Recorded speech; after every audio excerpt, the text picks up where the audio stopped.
Hi, it's your lawyer Michael Watts. We're here in Houston, Texas. Today we're having an organizational meeting of all the leadership for the tort.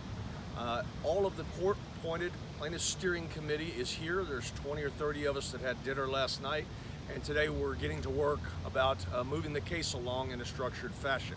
Our meeting starts at 10 a.m. and over the next couple of hours we're going to discuss several things. First of all, there have been a bunch of cases that were filed in states with a one-year statute of limitations. I can tell you that if you're from one of those states, that would be Louisiana, Tennessee, Kentucky, and the island of Puerto Rico, your case has been filed. Those things are going through process and we're getting going.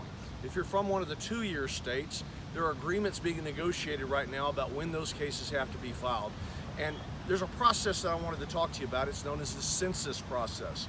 The court is trying to get all the lawyers involved who have cases, whether filed or unfiled, to provide to the court and to the defendants the information about those claims.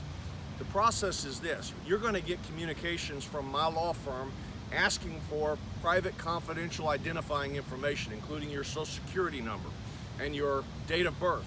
The reason we need that is that information is required by the federal government for us to be able to obtain all of your military service records to prove up your case. And so I know that people have concern about giving that information. It's going to be court ordered. We're going to have to do it. And so when we ask for that information, know it's for a good purpose. Now, what are we going to do with that information? Number one, it goes into our computers and it is thoroughly protected with all sorts of security protections. But more importantly, we'll send out what's called a TUI request. And a TUI request is a request to the government for the information that the court is going to require us to produce in this litigation.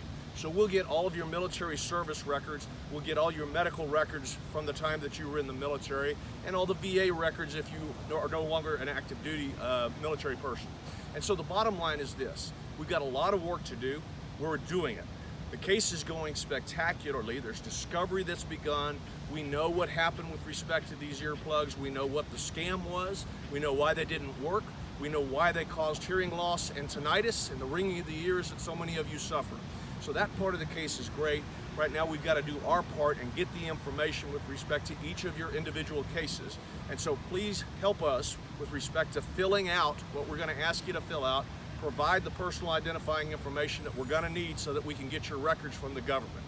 We'll be in touch. Thank you.